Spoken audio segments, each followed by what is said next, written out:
The chandeliers at the Plaza Hotel glittered like frozen fire above a sea of diamonds, tuxedos, and whispered ambition. It was the night Liam Hayes had been waiting for. The launch of his new luxury tech brand, Hayes Vision. Cameras flashed as he stepped onto the red carpet, his hand resting possessively on the waist of Chloe Monroe, a 25-year-old model whose smile could sell sins. "This is our night," he murmured, tightening his grip. Chloe tilted her chin, soaking in the attention.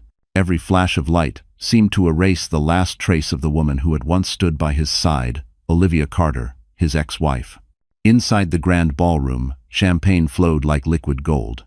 The orchestra played Sinatra, and servers in crisp white jackets balanced trays of oysters and truffle bites. Liam thrived in this world of marble and mirrors. He'd spent years clawing his way from a shared apartment in Queens to this empire. Tonight, he wasn't just celebrating success, he was celebrating freedom. Freedom from a wife who didn't understand ambition, as he'd told himself while signing the divorce papers 6 months ago. But as applause filled the room and Chloe laughed too loudly beside him, a flicker of unease gnawed at him. Olivia used to laugh like that. Soft, real, effortless. He shook the thought away and raised his glass for a toast. "To vision," he declared. "To those bold enough to chase what they deserve." The crowd echoed his cheer, though none noticed the tremor in his voice. Across the ballroom, near the entrance, the air shifted. A hush rolled through the guests like an invisible wave. The doors had opened, and in stepped a woman the photographers didn't recognize at first. She wore a white silk dress that caught the light with every movement, her hair swept elegantly to the side. For a moment, she hesitated, then walked forward with quiet confidence. Olivia Carter. Liam froze mid-sentence, his champagne flute suspended. The murmurs began, spreading like wildfire. "Isn't that his wife?" "Ex-wife," someone corrected. But the correction came too late. The headlines were already being written in whispers. Olivia's eyes met Liam's across the room. No anger. No tears. Only a calm strength he'd never seen before. And then, as Chloe stiffened at his side, Olivia placed a protective hand over the small curve of her belly. Liam's heart stopped. Pregnant. The room fell silent, cameras shifting, curiosity sharpening into scandal. Chloe's painted smile faltered. Liam's throat went dry. Every choice he'd made, every cruel word, every lie, seemed to echo back at him through the glittering chandeliers. And then Olivia smiled, the kind of quiet, devastating smile that said she no longer needed him. Liam's glass slipped from his hand, shattering against the marble floor. Every eye turned to him, and for the first time in his life, the king of the room had no words. The next morning, New York woke up to headlines that glittered with cruelty. CEO's ex-wife shocks, the Plaza Gala, pregnant and radiant while he flaunts model mistress. The tabloids devoured the scandal like wolves. Liam Hayes, once the golden boy of corporate America, was now the man whose arrogance had detonated on live camera. But no one felt the explosion more than Olivia. Her phone buzzed non-stop. Former colleagues, friends, even journalists she'd once managed as a PR director, all reaching out, pretending to care while feeding their curiosity. She muted it all. Sitting on the edge of her bed in her small Brooklyn apartment, she stared at the cracked screen of her iPhone, reading the headline again and again until the words blurred. The photo accompanying it was brutal. Liam grinning beside Chloe in a diamond gown, while Olivia, caught mid-step, glowed under the chandeliers with one hand on her belly. To the world, it looked like poetic revenge. But inside, Olivia felt hollow. She hadn't gone to the plaza to start a scandal. She had gone to return a file that still bore Liam's signature, something she had been too kind, too nave, to destroy. She hadn't expected to face the man who had thrown her out of his penthouse with nothing but her dignity and a faint positive pregnancy test in her pocket. By noon, the video had gone viral. Gossip channels replayed the moment in slow motion. The glass slipping from Liam's hand, the audible gasp of guests, the ice-cold expression on Chloe's face. Every network wanted a quote. Olivia stayed silent. Silence was power. She had learned that in PR. But deep inside, the humiliation burned. At Hayes Global headquarters on Park Avenue, Liam's assistant avoided eye contact as she handed him his phone. "You might want to see this," she whispered. His inbox was flooded. Board members demanding damage control, investors questioning his judgment. His publicist texted in all caps, "You need to make a statement now." But no statement could fix this. Chloe sat across the room, legs crossed, scrolling through the comments on her iPad. "They're calling me a homewrecker," she hissed. "Do something, Liam." Her tone was shrill, her mask cracking. For the first time, he saw the fame-hungry model for what she was, all surface, no soul. He wanted to shout that this wasn't about her. But wasn't it? She was the reason he'd lost everything that mattered. That evening, Olivia walked to the corner cafe near her apartment, the same one she and Liam used to visit when they were young and broke. The barista, an older woman who remembered her, handed her a latte and whispered, "Hold your head high, honey. The world loves a comeback." Olivia smiled weakly, but when she glanced out the window, a black Mercedes S-Class idled at the curb. Inside, Liam sat alone, watching her through the glass. He didn't enter. He just watched. The man who once ruled boardrooms now powerless against the sight of a woman he had destroyed. Olivia turned away, tears threatening but never falling. She would not give him that satisfaction. Hours later, a message appeared on her phone. "I need to talk. Please." Liam's number. She stared at it until the screen dimmed. Then she deleted it. The next morning, Olivia woke to a fresh storm. Chloe had posted a photo of herself kissing Liam, captioned, "Real love wins." The comments were merciless, but for the first time in months, Olivia didn't feel broken. She whispered to the twins growing inside her, "Let them have their noise. We'll build peace." Outside, the city roared with gossip and greed. But inside her small apartment, beneath the hum of traffic and the faint smell of coffee, a new kind of strength was taking root. And soon, that strength would become the force that would bring the mighty Liam Hayes to his knees. The world moved on quickly, but Olivia Carter's life didn't. Her once bright Manhattan apartment now felt like a museum of ghosts, the scent of Liam's cologne still clinging to the cashmere throw, his Mont Blanc pen abandoned on the desk, the framed wedding photo she couldn't bring herself to throw away. Every object whispered the same cruel truth. She had been replaced. Days bled into nights. Her phone stopped ringing. The PR world that had once adored her now treated her like a cautionary tale. Clients withdrew projects, afraid of being associated with scandal. Former colleagues who had once praised her professionalism now whispered behind closed doors, "Poor Olivia, she was too emotional for that job anyway." The industry could forgive failure, but not public humiliation. Bills piled up. She sold her designer handbags on eBay, one by one. The Cartier bracelet Liam had given her for their anniversary fetched enough to cover rent for 2 months. The irony wasn't lost on her. She had once handled global brand crises, but now she couldn't manage her own. Nights were the worst. Lying awake, she would scroll through her phone, torturing herself with images of Liam and Chloe at charity galas and rooftop parties. Chloe's Instagram was a masterclass in staged perfection, diamond filters, luxury captions, and endless photos of her love, with the hashtag number DreamLife. Each picture was a knife. One evening, unable to bear the silence, Olivia played the old voicemails Liam had left during their happier days. "You're my anchor," one said. "No matter how big I get, you're my home." Hearing it now made her laugh bitterly. Anchors, she realized, weren't meant to be homes. They kept you from moving forward. Her body ached constantly. 6 months pregnant, and surviving on instant noodles and anxiety, she was drowning. The twins inside her kicked occasionally, a reminder that she couldn't give up, not yet. But every day felt heavier than the last. It was during one of those endless nights that the bleeding started. Panic surged through her. She called a cab, clutching her belly as the city lights blurred outside the window. At Lenox Hill Hospital, the nurse's voice was gentle, calm, almost motherly. "You're dehydrated, honey. Stress isn't helping." Huh.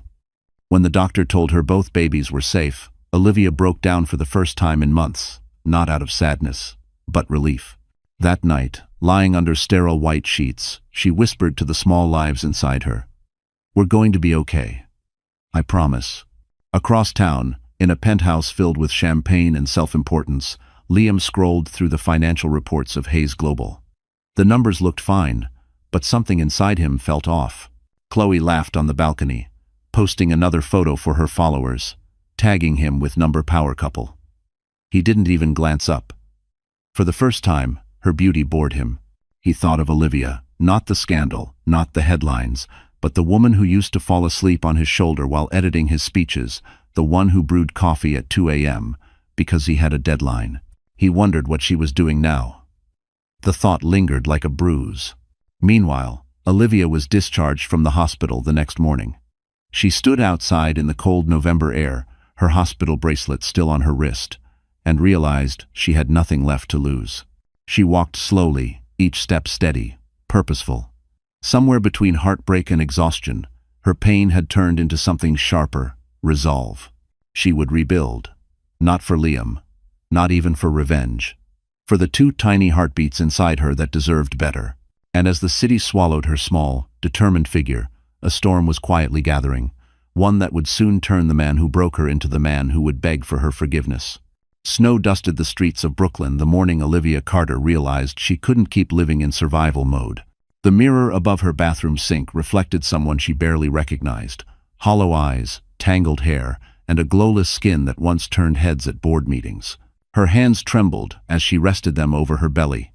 The twins kicked softly, as if reminding her that time was moving forward, whether she wanted it to or not. She had been surviving on cheap instant soup and freelance PR gigs that barely covered groceries. Her apartment, a cramped one-bedroom walk-up, smelled faintly of mildew and determination. Outside, delivery trucks rumbled and sirens screamed. The symphony of the city that never cared who broke as long as it kept moving. That morning, a thin envelope from her landlord slipped under the door. Final notice. She stared at the bold red letters until they blurred. Something inside her cracked, but this time it wasn't the fragile kind of breaking. It was the kind that cleared space, the kind that made room for rebirth. By afternoon, she found herself sitting on a park bench near Central Park West, a worn coat wrapped around her, her phone balanced on her lap. She opened her notes app and started typing, "Business idea, emotional wellness platform for women navigating pregnancy and loss." The words came out shaky, but they were the first she'd written for herself in years. Luma Life, that would be the name. Light from life. Her old instincts returned, the strategist, the communicator, the dreamer she used to be before Liam's world consumed her own. She pictured a community for women like her, invisible but unbreakable. One that offered guidance, counseling, and hope. But ideas didn't pay rent. That night, the radiator hissed while she scrolled job boards on her cracked MacBook Air. Every listing felt like a dead end. And then, an email popped up. Subject: from the Blackwell Foundation. Opportunity to discuss a partnership. Sender: Ethan Blackwell. The name struck a faint chord. Ethan Blackwell, the billionaire philanthropist who had once funded the Bright Futures Gala where she'd met Liam years ago.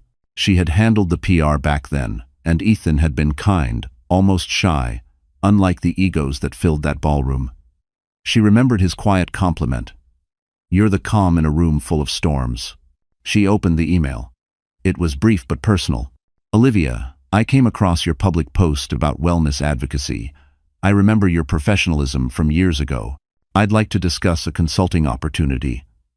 Something meaningful. Something aligned with what you once believed in."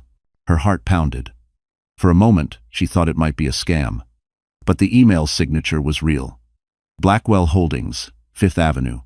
She hesitated only a second before replying. 2 days later, she stood outside the glass tower of Blackwell Holdings, snow melting on her coat collar. The receptionist smiled. "Mr. Blackwell is expecting you." "Shend?" When Ethan entered the room, he was dressed simply, charcoal suit, no tie, soft gray eyes that held warmth without pity. "It's been a while, Miss Carter," he said gently. "You've been through a storm." Her voice cracked. "I'm still in it." He nodded, studying her carefully. "Then let's help you step out of it." That was the moment everything changed. The offer wasn't charity. It was partnership, a small consulting role to develop wellness content for one of his philanthropic initiatives. It wasn't much, but it was purpose. As she left the building, the city looked different, sharper, alive again. She paused on the sidewalk, snowflakes melting in her hair, and smiled for the first time in months. What she didn't know was that this single meeting would ignite a chain of events powerful enough to rebuild her life and make the man who left her wish he never had. The morning light spilled through the tall windows of the Blackwell Foundation's office, warming the polished oak desk where Olivia Carter now Saturday. It had been 3 weeks since Ethan Blackwell had given her the chance that would quietly change everything. At first, she couldn't believe anyone would hire her again after the scandal. But Ethan hadn't looked at her with judgment, only respect. "Your fall doesn't erase your brilliance," he had told her. And somehow, she had believed him. Her role was small, drafting press releases, crafting campaign pitches, helping shape the narrative of Blackwell's new women's health initiative, but to Olivia, it felt monumental. It meant stability, a paycheck, and something she hadn't felt in months: dignity. Each morning, she arrived early with her notebook and her thermos of homemade coffee, ready to prove she still mattered. Ethan's office overlooked Central Park, a view framed by floor-to-ceiling glass that seemed to shimmer in the morning sunday. He was often already there when she arrived, typing on his MacBook Pro, his black Mont Blanc pen resting beside his papers. He wasn't like other CEOs, no entourage, no arrogance. He listened. He asked questions that mattered.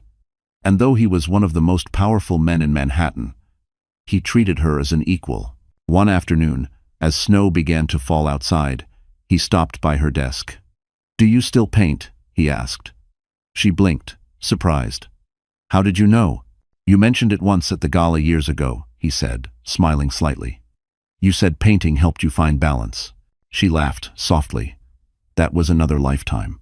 "Maybe it's time to find it again," he replied. Then, almost as an afterthought, "We're hosting a wellness retreat in the Hamptons next month. I'd like you to lead the storytelling workshop." Her heart skipped. "Me, but I'm—" "Exactly who we need," Ethan interrupted. "Real. Honest. Someone who's lived the stories we want to tell."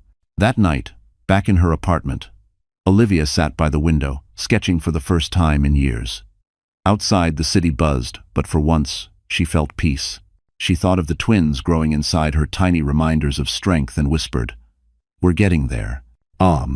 The next morning, her phone buzzed again. Unknown number. She hesitated before answering. "Olivia Carter?" The voice was familiar, deep, cautious. "Liam." Her breath caught. "What do you want?" "I heard you're working with Blackwell," he said slowly. "I just wanted to check if you're okay." "Why would you care?" she replied, keeping her tone even. Silence stretched on the line. "Because I do. I made mistakes. I shouldn't have." She cut him off. "You shouldn't have what? Chosen your ego? Or your model?" "Olivia, please," he said, voice strained. "Can we meet?" She stared out the window, the skyline glittering with 1,000 lights. "No," she whispered. "Not now. Maybe not ever." She hung up before he could answer. Across town, in his luxury penthouse, Liam stood frozen, phone still in hand. The rejection hit harder than he expected. For the first time in his life, he felt what Olivia had once felt: powerless. Meanwhile, at the Blackwell Foundation, Ethan noticed Olivia's shaken expression when she arrived that afternoon. "Rough morning?" he asked. She hesitated, then nodded. "Just ghosts." He offered a reassuring smile. "Then let's build something stronger than ghosts." Olivia exhaled slowly. For the first time, she realized she wasn't just surviving anymore, she was rebuilding. Piece by piece, day by day. What she didn't know was that while she was learning to rise again, Liam Hayes was about to begin his fall, and the world would be watching every painful second. The first day Olivia Carter walked into the new Lumalife workspace, sunlight poured through the panoramic windows, painting everything in gold. The office sat high above Central Park, a shared co-working suite buzzing with young founders, creatives, and quiet ambition. It smelled faintly of coffee, fresh paint, and possibility. For the first time in years, Olivia wasn't someone's wife or scandal. She was a woman building something of her own. Her desk was simple, a refurbished wood table, a small plant. And her old MacBook Air, its edges dented but loyal. She typed the words, "Empowering women to heal through connection," across the top of a blank proposal for Lumalife's first official partnership.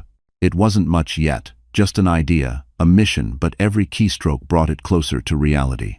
Ethan Blackwell had quietly approved seed funding, calling it an investment in purpose. Every morning, Olivia arrived before sunrise, balancing a bag of croissants and her swelling belly. The twins were now 7 months along, kicking like impatient little hearts.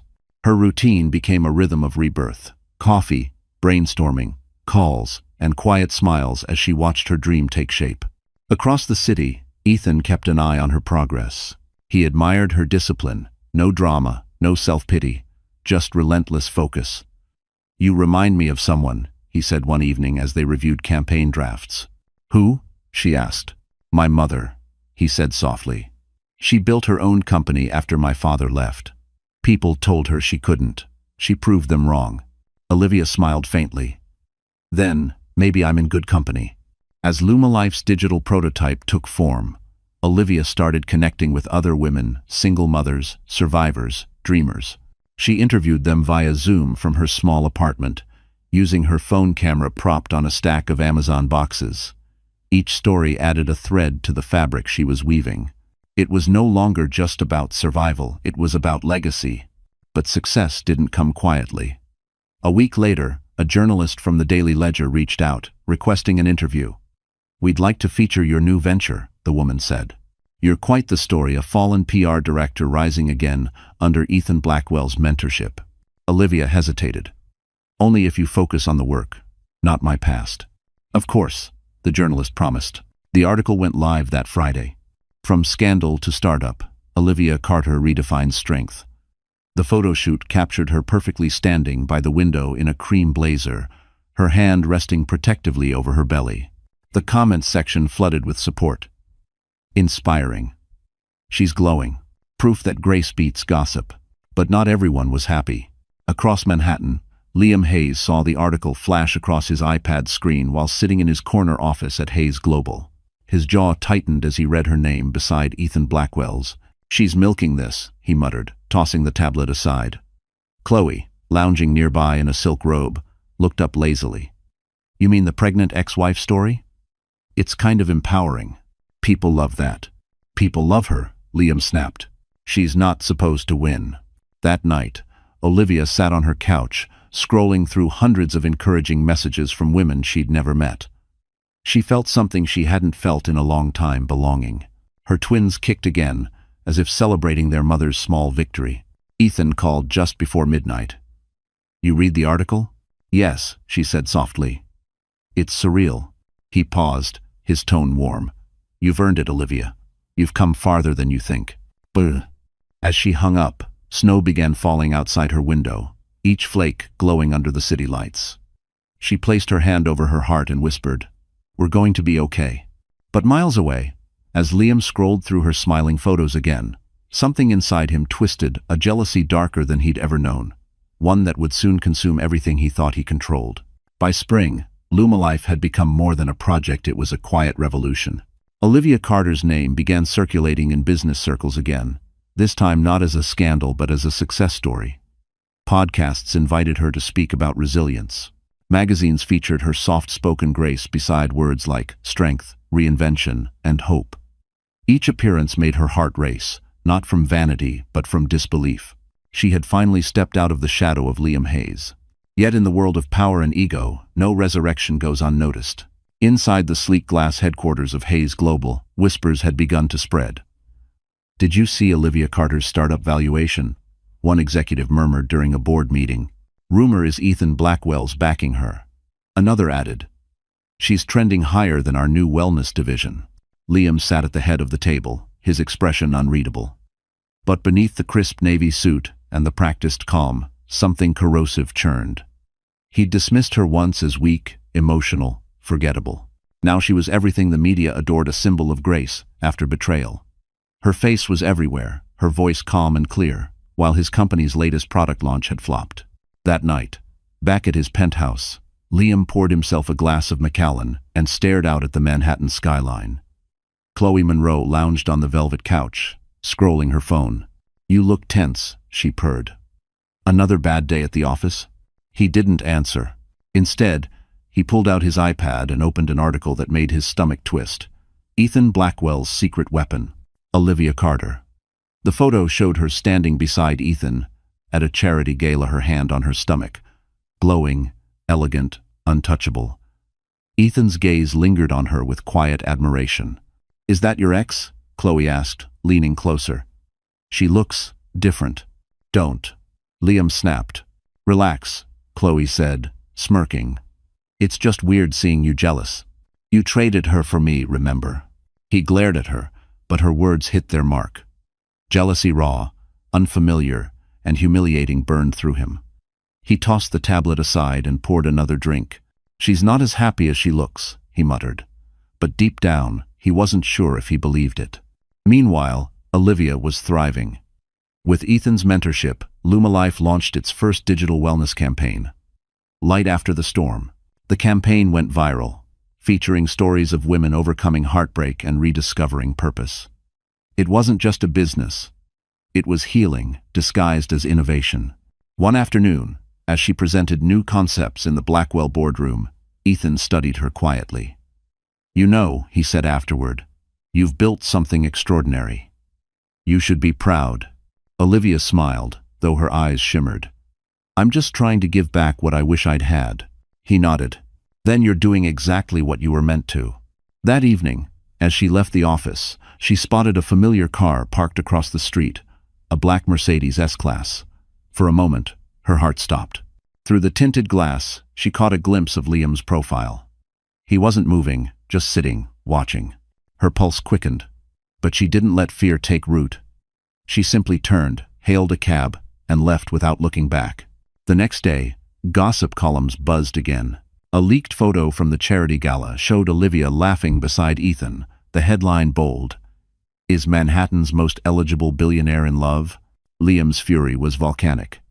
At the office, he slammed his fist against the desk. "She's using him to get to me," he barked at his assistant.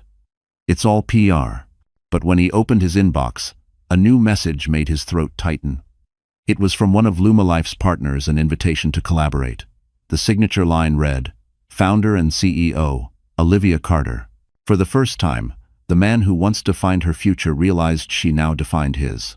And as jealousy turned to obsession, Liam Hayes began plotting a return into Olivia's world, unaware that his intrusion would set off a chain of consequences even his power couldn't control.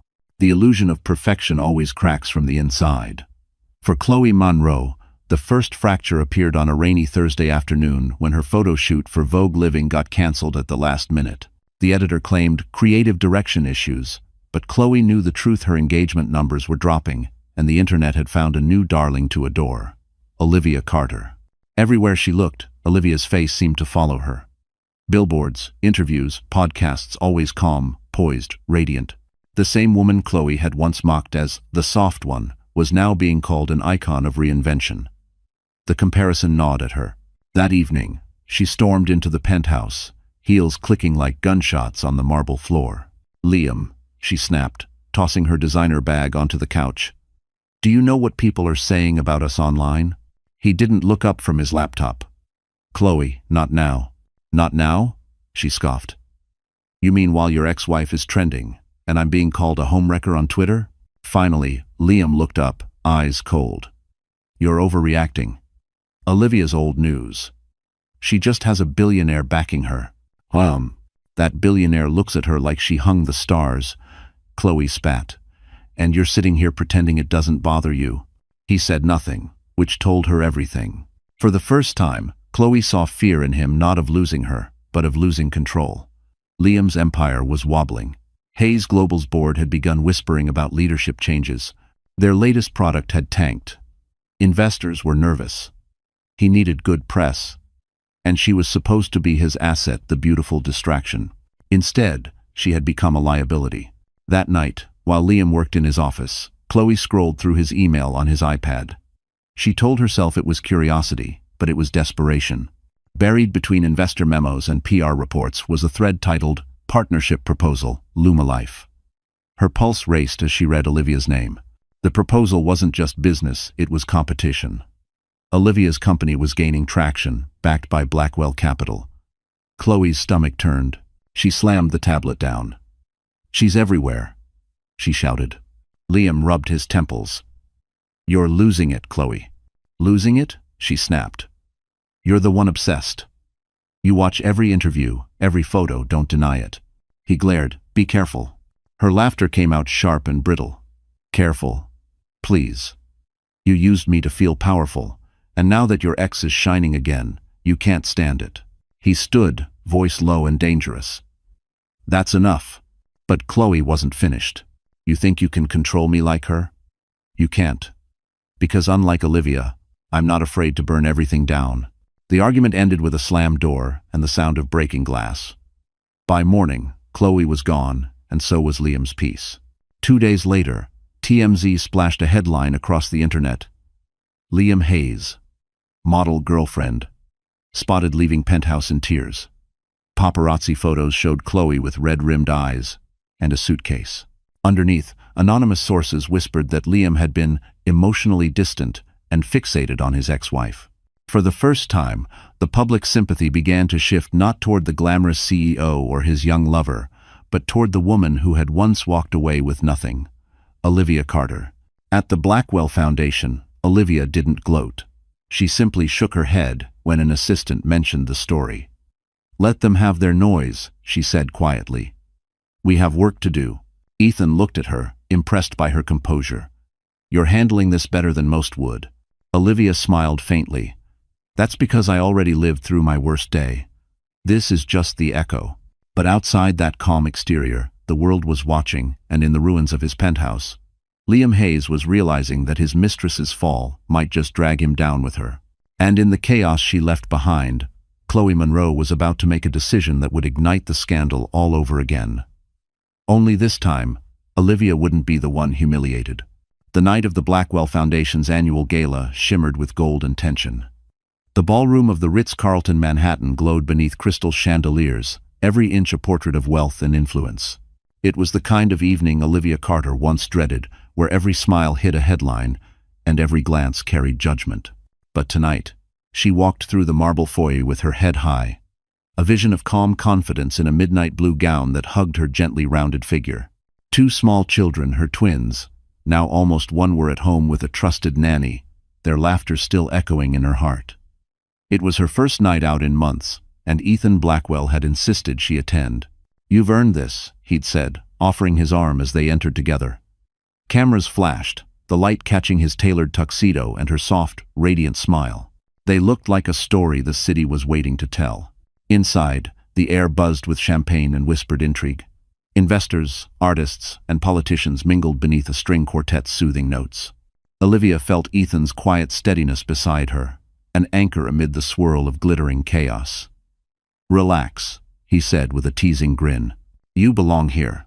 "I'm trying to remember that," she replied, her voice barely above the music. Across the ballroom, Liam Hayes froze mid-conversation when he saw her. For a moment, he thought the light was playing tricks, but no, it was her. Olivia. His Olivia. The woman he'd convinced himself had vanished from his world forever, now stood just yards away, her presence magnetic, her smile effortless. His companion, a corporate partner who didn't know his history, followed his gaze.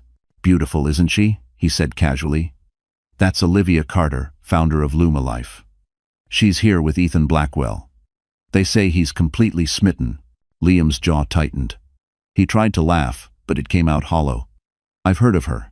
When their eyes met across the crowded room, the noise around them seemed to fade. Olivia didn't flinch. She didn't look away. Her calm, steady gaze was the mirror he had avoided for 2 years. Every ounce of arrogance he'd used to justify leaving her crumbled under the weight of her serenity. Ethan turned, noticing the shift in her expression. "Everything all right?" he asked gently. Olivia inhaled slowly. "Just a ghost."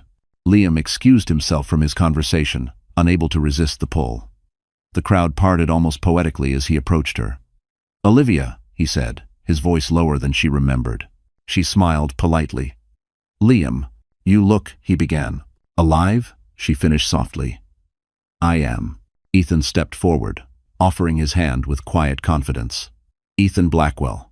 Liam hesitated, recognizing the name instantly. Of course. The 2 men shook hands, a brief exchange heavy with unspoken history.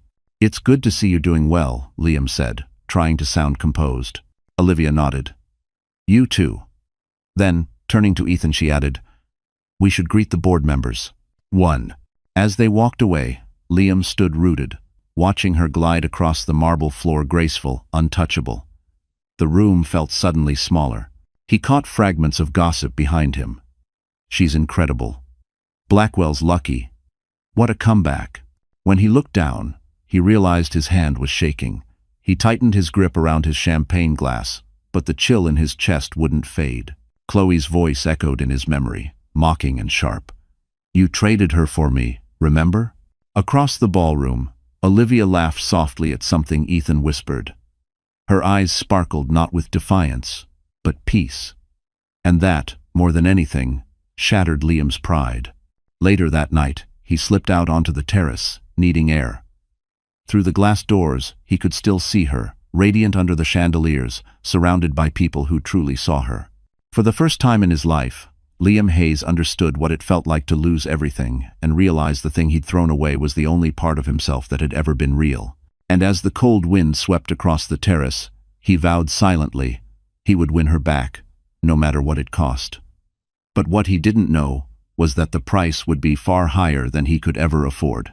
The night after the gala, Liam Hayes sat alone in his penthouse, the Manhattan skyline glittering beyond the glass like a cruel reminder of everything he used to own: power, control, and the woman who once made it all mean something. He loosened his tie, poured himself another glass of Macallan, and scrolled through the digital headlines, lighting up his tablet. Olivia Carter and Ethan Blackwell steal the spotlight at the Ritz-Carlton Gala. Tree. From CEO's ex-wife to Manhattan's new power player. The words hit harder than whiskey. The accompanying photo showed Olivia laughing beside Ethan, one hand resting on his arm, the other clutching a champagne flute. The look in Ethan's eyes was unmistakable, protective, admiring, intimate. Liam zoomed in until the pixels blurred, hating how happy she looked. He tossed the tablet across the couch and ran a hand through his hair. "She's using him," he muttered to no one. "This is all PR." But deep down, he knew it wasn't. Ethan Blackwell didn't play at appearances. He invested in substance. And Olivia, for all her quiet strength, was real in a way no one else in Liam's life had ever been. Downstairs, the door opened with a sharp click. Chloe Monroe swept in, wearing a silver trench coat and oversized sunglasses even though it was nearly midnight. "You didn't answer my calls," she said, her voice edged with irritation. Liam didn't look up. "I didn't feel like it." "Howie." She rolled her eyes, dropping her designer purse onto the table. "Still sulking about your ex?" "God, Liam, it's pathetic. You left her, remember?" He glared at her, the tension crackling. "Don't start." Chloe smirked, walking closer. "You think she's some saint now, please. The only reason she's smiling is because Blackwell's bankrolling her little redemption tour. You really believe she cares about him?" He slammed his glass down, the amber liquid sloshing onto the marble. "Enough. Shueda." Chloe flinched. "You're losing it." "Get out," he said quietly, but there was steel in his voice. She hesitated, searching his face. "You'll regret this, Liam." "I already do," he said coldly. The door slammed behind her, leaving silence heavy as smoke. Liam sank into his chair, the echo of her words haunting him. She's smiling because of Blackwell. The idea burned like acid. He couldn't bear the thought of another man doing what he had failed to, making Olivia feel safe, seen, cherished. The next morning, his assistant entered the office to find him already at his desk. Sleeves rolled up, eyes bloodshot. "Sir, you're 9 o'clock.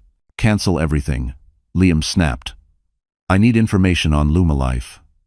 Funding sources, investors, everything." "Sir, that's..." "Just do it." Hours later, a report landed on his desk. He scanned it quickly, his pulse quickening. Lumalife had tripled in valuation over 6 months. Ethan's foundation wasn't just supporting Olivia, it was preparing for a merger that could make her one of the most influential voices in wellness tech.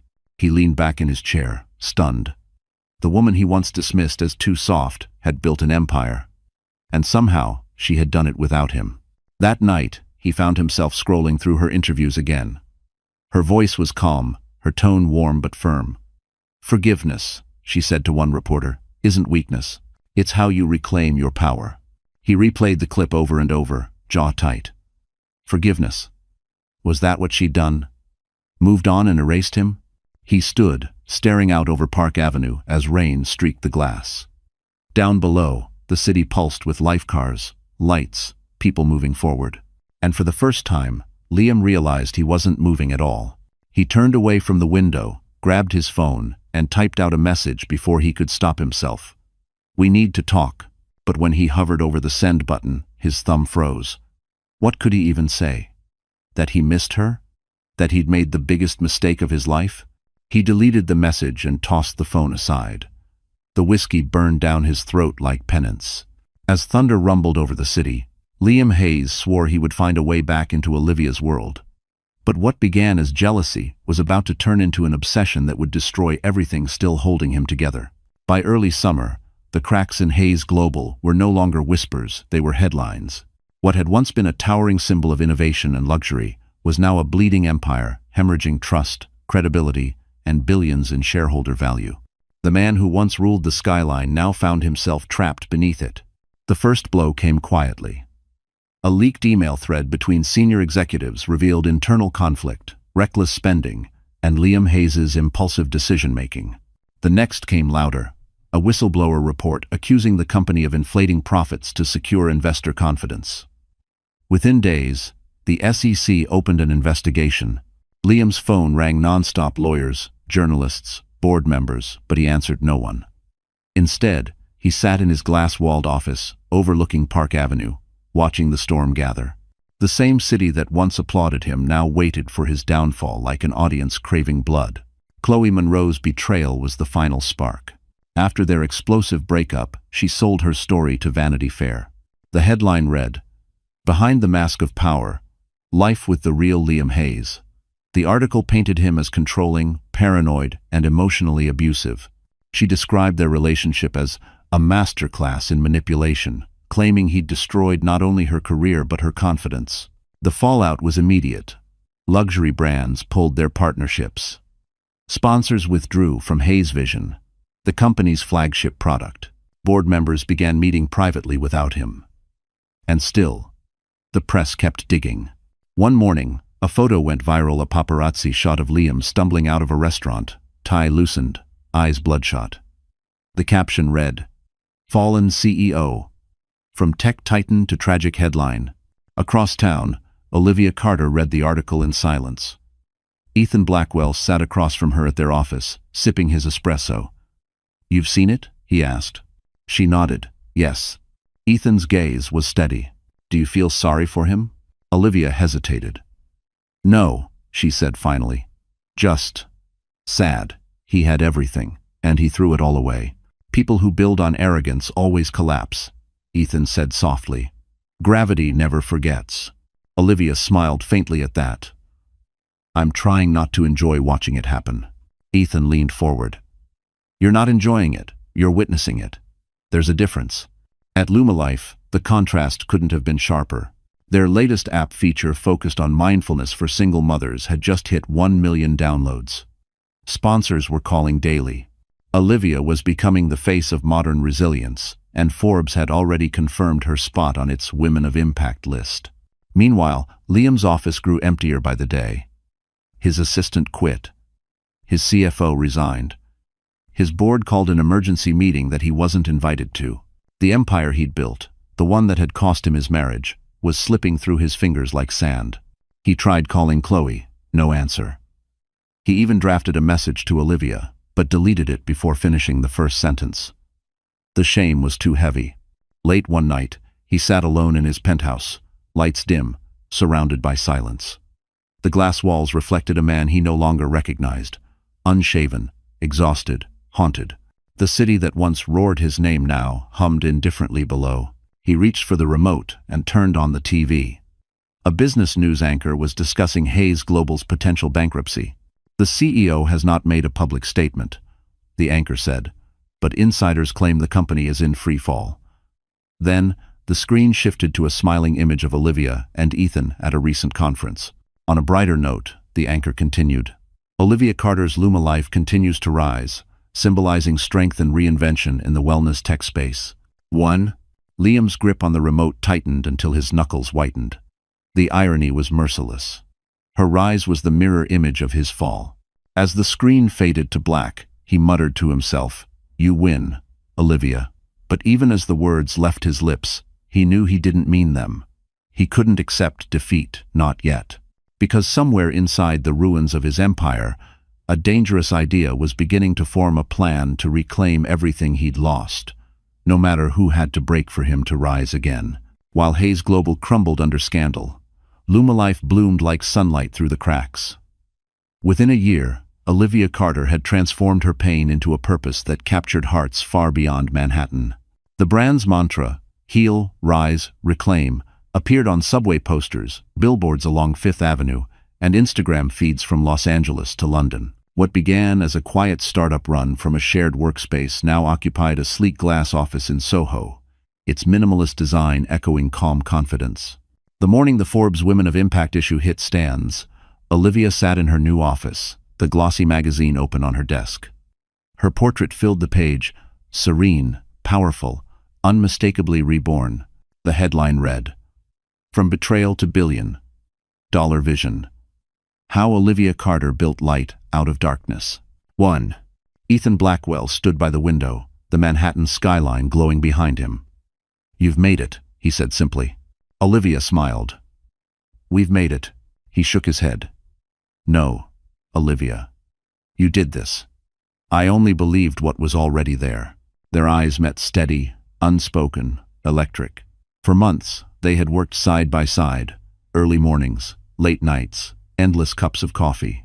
Somewhere between strategy meetings and laughter-filled brainstorming sessions, a quiet bond had grown. It wasn't about rescue or gratitude anymore. It was about partnership. That evening, Lumalife hosted a gala at the Beverly Hills Hotel, their first West Coast expansion. The ballroom glittered with chandeliers, silver accents, and an energy that buzzed with hope. Olivia's twins, now toddling, had accompanied her on the trip, cared for by a nanny during the event. She wore a simple white Dior gown, elegant yet understated, the kind of grace that commanded attention without demanding it.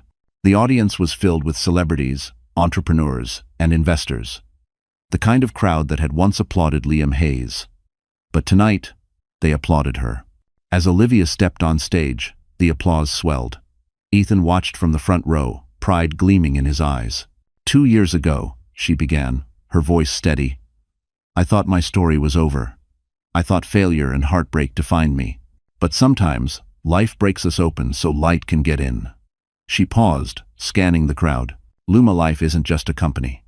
It's proof that no woman is finished just because someone stopped believing in her. The crowd rose to its feet, the applause thunderous. Meanwhile, across the country in New York, Liam Hayes sat in a dimly lit bar watching the live broadcast of the gala on a mounted television. The camera zoomed in on Olivia's radiant smile, the audience's standing ovation, and Ethan joining her on stage to present a check for $5 million to women's wellness initiatives. Liam gripped his glass, jaw tightening. Around him, patrons were whispering, "That's her, right? The one who used to be married to that CEO? She's amazing." He couldn't look away. The woman who had once wept in his shadow now stood taller than he ever had. His reflection in the bar mirror looked older, smaller. The whiskey burned going down. Back in Beverly Hills, the gala ended with music and laughter spilling into the courtyard. Olivia stepped outside for air. Ethan followed, handing her a flute of champagne. "To the light," he said softly. "To the light," she echoed, clinking her glass. The city shimmered around them, the night warm and alive. For a moment, everything felt complete, until a faint vibration broke the stillness. Her phone buzzed. She frowned. The screen flashed with a name she hadn't seen in months. Liam Hayes. Ethan noticed the change in her expression. "Everything all right?" She locked the phone, forcing a small smile. "Just the past trying to call." He studied her quietly. "Do you want to answer?" Olivia shook her head. "No. I'm done living backward." She didn't know that across the country, Liam wasn't just calling out of nostalgia. He was planning his next move, one that would drag both their worlds back into collision. And for the first time since losing her, Liam Hayes wasn't chasing love. He was chasing redemption, and he didn't care who got hurt along the way. The first time Liam Hayes saw Olivia again after her Forbes feature, the world was still pretending his empire hadn't collapsed. He'd spent months clawing at the remnants of Hayes Global, trying to convince investors that he could rebuild, that the headlines were exaggerated. But behind closed doors, his offices were empty, and his name had become synonymous with failure. His penthouse, once a symbol of untouchable success, felt more like a museum of regret. One night, after too much whiskey and silence, Liam scrolled through his phone. Every image of Olivia seemed to mock him. Her at charity events, smiling beside Ethan Blackwell, her on a morning show, speaking softly about healing and empowerment. He could barely stand it anymore. Finally, against every ounce of pride he had left, he drafted a message. "I owe you an apology. I'd like to see you just to talk." He read it 10 times before pressing send. For 3 days, there was no reply. Then, on the 4th morning, his phone buzzed. It was from an unknown number. "Tomorrow, 6 p.m. Blackwell Center rooftop." When he arrived, the sky over Manhattan was streaked in orange and violet. The rooftop garden of the Blackwell Center was serene, lined with fairy lights and white orchids. Olivia stood near the edge, wearing a cream blazer and jeans, her hair gently tousled by the wind. She turned as he approached, her expression unreadable. "Liam," she said simply. He tried to smile. "You look different." "I am different," she replied. "You said you wanted to talk. Say it." He hesitated, his throat tight. "I was wrong, about everything. I thought success meant control. I thought love was something I could replace." Her eyes flickered with a mixture of pity and distance. "And now I see what I lost," he admitted, stepping closer. "You were the best part of me, Olivia. I just didn't realize it until you were gone." "Sen." The honesty in his voice startled her, but not enough to undo what had been done. She crossed her arms, her voice calm but firm. "You didn't lose me, Liam. You threw me away. And when people throw things away, they don't get to ask for them back when they realize they were valuable." He flinched as if struck. "I deserve that. But I'm not here to take anything.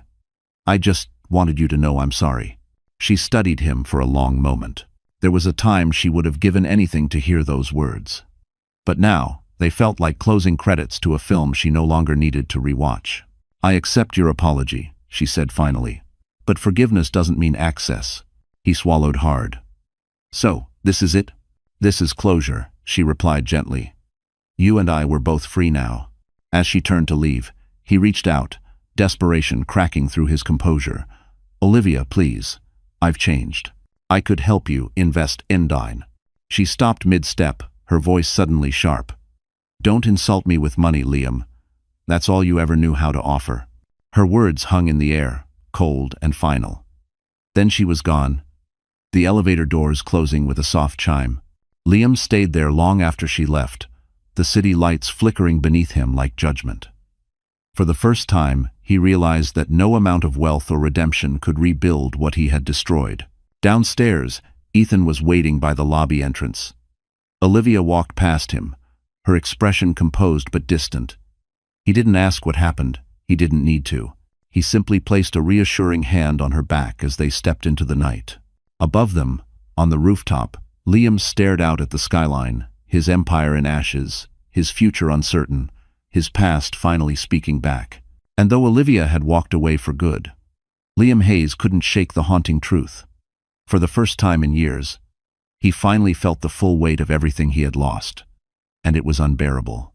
The apology meeting should have closed a chapter, but instead, it cracked open another storm. Within a week, Manhattan's gossip columns were once again on fire this time, not because of Olivia Carter's rise, but because of Chloe Monroe's revenge. The headlines exploded across every feed. Model Chloe Monroe drops bombshell tell-all. Life with CEO Liam Hayes. Cheating, lies, and corporate secrets. Inside the empire that fell apart. Olivia first saw it while waiting in line at a Starbucks on Fifth Avenue. The magazine cover glared at her from a newsstand. Chloe's flawless face, eyes red as if from tears, framed by the words, "He used us both." Her stomach tightened. She didn't need to read it to know what it contained: humiliation, sensationalism, and maybe, finally, the truth. But when she flipped through the article, it was worse than she imagined.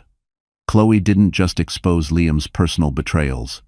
She detailed his corporate corruption emails, secret accounts, shady investors. There were screenshots, photographs, even a recording of one of their private arguments. She painted him as a manipulative tyrant and ended the piece with a pointed quote. He destroyed one woman's life to build his empire. Then he tried to destroy mine. Now, I'm done being silent. By the next morning, Hayes Global shares had dropped another 30%. The SEC announced formal charges. Liam's attorneys resigned. His name trended for all the wrong reasons. At the Lumalife office, Ethan placed a copy of the article on Olivia's desk. She just threw gasoline on his grave, he said quietly. Olivia skimmed the pages, her expression unreadable. It's brutal, she murmured. Do you think she's telling the truth? Ethan asked. Olivia nodded slowly. Most of it. The rest, she's spinning for sympathy. But either way, it's over for him. Across town, it was chaos. Liam's penthouse was surrounded by paparazzi. He hadn't slept in days. Every channel, every website, every voice in the city seemed to chant his name like a curse. He threw his phone across the room, shattering it against the wall. She used me, he snarled, pacing. She used me, and now she's using my ruin to sell magazines. His assistant, the last one still loyal, kept her distance. Sir, Vanity Fair has requested a statement. They're running a follow-up. Statement? He barked. What do they want me to say? That I'm sorry again? That I deserved it? He laughed bitterly. I've already lost everything. Son. That night, the television blared with Chloe's exclusive interview. She wore white, her voice trembling just enough to sound believable. I didn't want to hurt anyone, she said tearfully. But I couldn't let him get away with what he did to Olivia or to me. The public devoured it. For the first time, sympathy turned toward the women. Meanwhile, Olivia sat on her balcony, the twins asleep inside, the city lights glittering below. Ethan joined her, holding 2 mugs of tea. It's strange, he said softly. Watching the past eat itself alive. She nodded. I used to dream about his downfall, she admitted. I thought it would feel like victory. But now, it just feels sad. Ethan studied her profile, the strength, the grace. You've outgrown revenge, he said. That's why you're winning. She smiled faintly. Maybe. But sometimes, I still wonder how it all went so wrong. He reached for her hand, his touch grounding. Because you loved someone who didn't know what love was. But that's not your shame, it's his. Across the city, Liam watched Chloe's interview replay for the 10th time. Each lie twisted deeper. Each truth cut sharper. He looked at his reflection in the darkened TV screen, a man stripped of everything but guilt. And somewhere deep in that emptiness, a thought began to take root. If he couldn't rebuild his empire, maybe he could rebuild himself by facing the one person whose forgiveness still haunted him like unfinished business. The autumn air carried the scent of rain and nostalgia when Olivia Carter stood before the glass doors of the penthouse she had once called home. The building still towered above Central Park like a monument to ambition, its marble lobby gleaming under soft golden light. She hadn't been back since the divorce the last time she'd walked out those doors. It had been with trembling hands, a broken heart, and a single suitcase. Now, years later, the doorman blinked in surprise when she appeared. Miss Carter? He asked uncertainly. She smiled gently. It's Mrs. Carter once upon a time. He hesitated, then nodded. The apartment's for sale. Would you like to go up? I would, she said softly. Just for a moment. Show. The elevator ride felt endless, every floor a ghost of memory. When the doors slid open, the penthouse greeted her like a forgotten chapter. The scent of cedar and cologne lingered faintly, though the furniture was gone. Empty rooms echoed with the faint hum of the city below. She stepped inside, her heels clicking on the polished floor, her reflection flickering in the tall glass windows. This was where she had once believed forever lived. She could still see it, the warm glow of the fireplace, Liam's laughter echoing down the hall, the scent of morning coffee, the sound of whispered dreams. But now, it was all hollow space. She walked slowly toward the master bedroom. Sunlight streamed through the floor-to-ceiling windows, bathing the room in gold. For a moment, she closed her eyes and let herself remember. The day she first moved in, the night she found Liam's messages to Chloe, the morning she packed her bags in silence. It felt like another lifetime. In the center of the room, a small vase sat on a shelf, a leftover staging piece from the realtor, a single white rose inside. She smiled faintly, taking it as a sign. She pulled a folded note from her bag and placed it beside the vase. In neat handwriting, it read, "Thank you for the lessons, not the pain." As she turned to leave, she heard footsteps behind her. Her heart skipped. When she looked back, Liam stood in the doorway. He looked nothing like the man she once knew. His tailored suits were gone, his eyes were tired, his posture slouched under invisible weight. "You're here," he said softly, as though afraid she might vanish if he spoke too loudly. "I didn't think anyone would be," she replied. "I just wanted to see it one last time." He nodded, his gaze drifting around the empty room. "It doesn't feel like home anymore." "It stopped being home when love left," she said. He took a hesitant step closer. "You look happy, Olivia." "Genuinely happy." "I am," she admitted. "And I hope someday you can be too." He swallowed hard. "You really forgive me?" She met his eyes. "Forgiveness isn't about you, Liam. It's about me finally letting go of everything you took." For a moment, he didn't speak. Then he smiled weakly, something almost human flickering through the remorse. "You always were stronger than I deserved." Olivia turned toward the door. "Goodbye, Liam." Lol. When she stepped into the hallway, the elevator doors opened with a soft chime. As she descended, she felt lighter, as though leaving behind the last trace of her old life. Back on the street, she glanced up at the penthouse one final time. The windows shimmered in the afternoon light. She whispered, "Goodbye, ghosts," and hailed a cab. The driver asked, "Where to?" She smiled. "Home." As the cab pulled away, the skyline blurred into motion. Inside that empty penthouse, Liam stood alone, holding the note she'd left behind. For the first time in years, he felt something pure grief. Yes, but also clarity, because sometimes losing everything isn't punishment. It's the only way to understand what love was supposed to mean. The rain had finally stopped when Ethan Blackwell showed up at Olivia Carter's brownstone one quiet Sunday evening. The city outside was wrapped in mist, the kind that blurred streetlights into golden halos.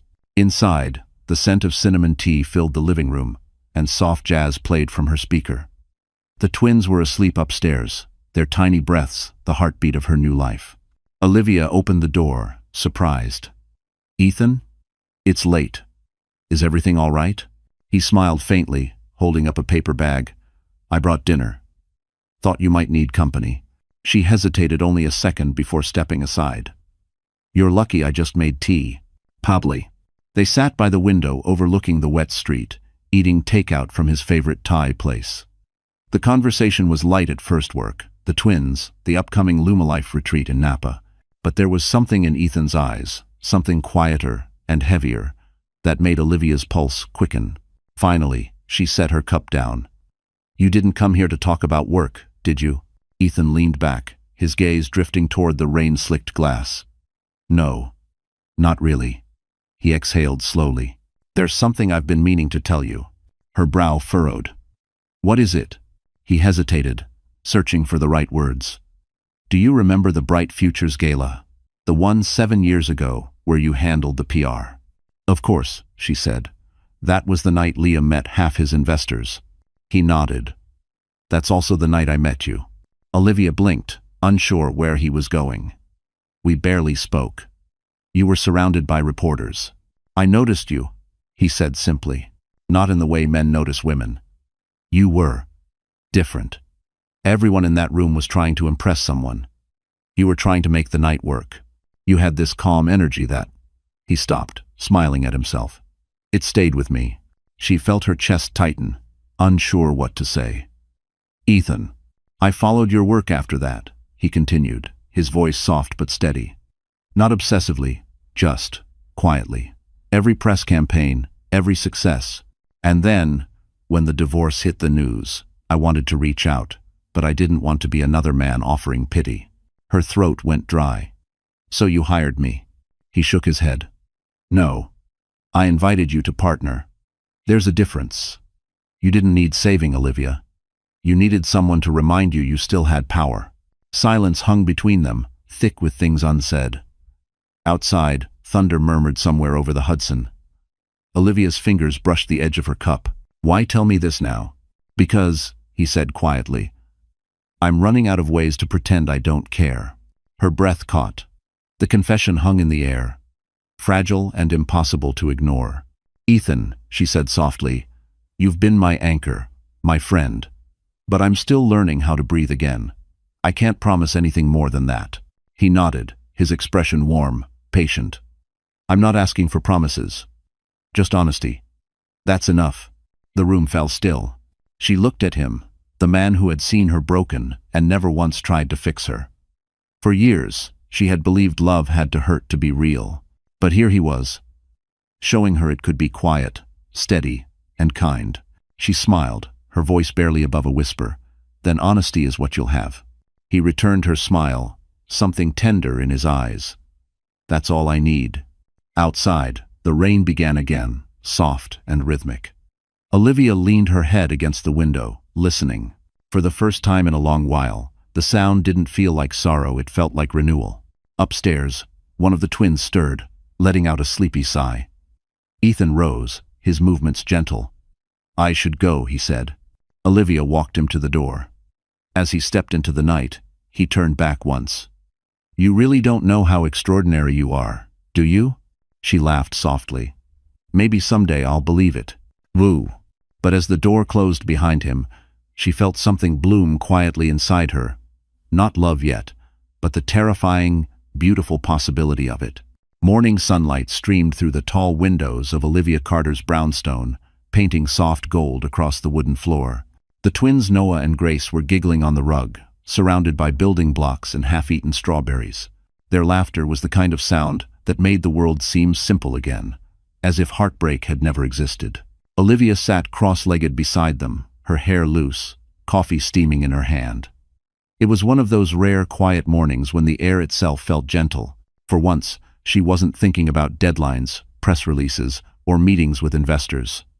She was just a mother barefoot, happy, whole. Ethan Blackwell had spent the weekend at her place, helping assemble a small swing set in the backyard. Now he sat by the window, a copy of Women Who Run with the Wolves open on his lap, his reading glasses sliding down his nose.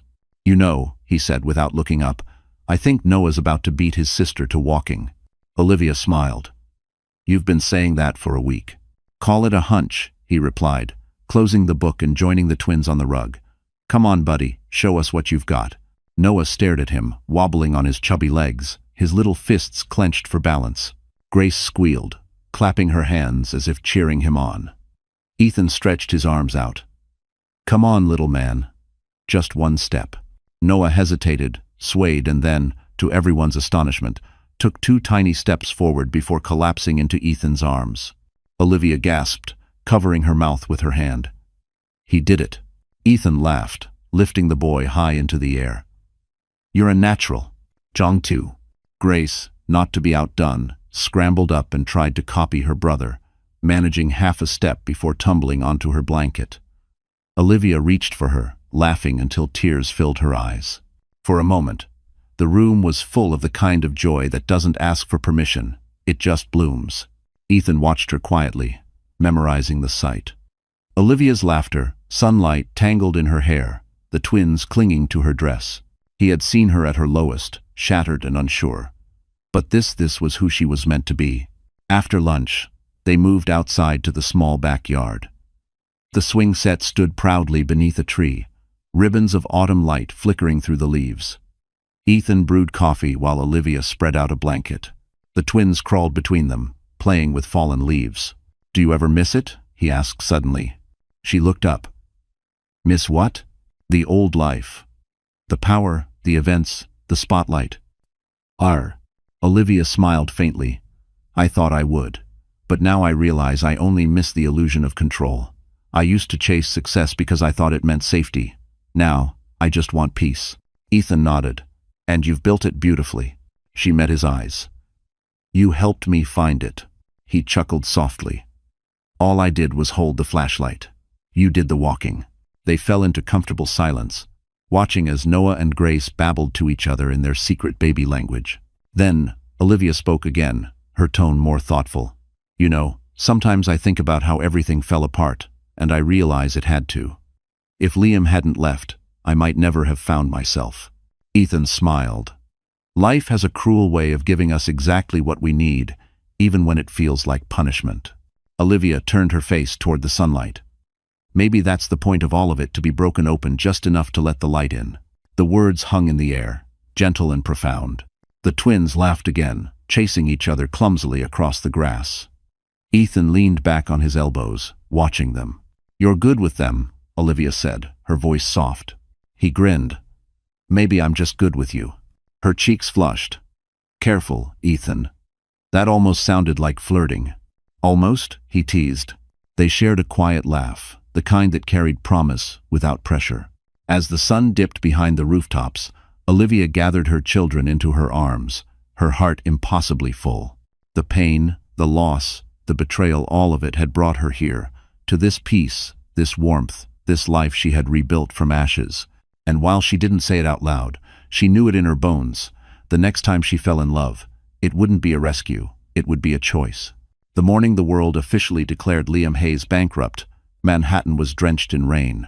Reporters stood outside his former headquarters, umbrellas clashing like armor, their voices cutting through the storm. Hayes Global files for liquidation. Former tech CEO under investigation for securities fraud.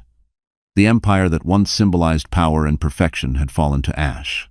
Inside his penthouse, now stripped of staff, artwork, and warmth, Liam sat alone at the grand piano that no one ever played.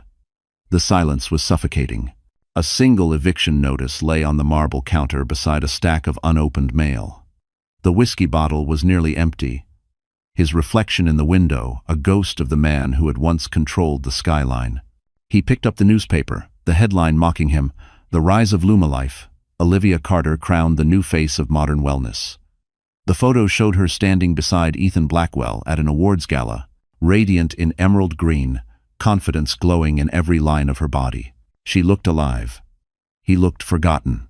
Liam tossed the paper aside and laughed bitterly. "Of course," he muttered. "She gets the light. I get the storm." His phone buzzed, a rare sound these days. It was his mother, calling from Boston. He stared at the screen for a long time before silencing it.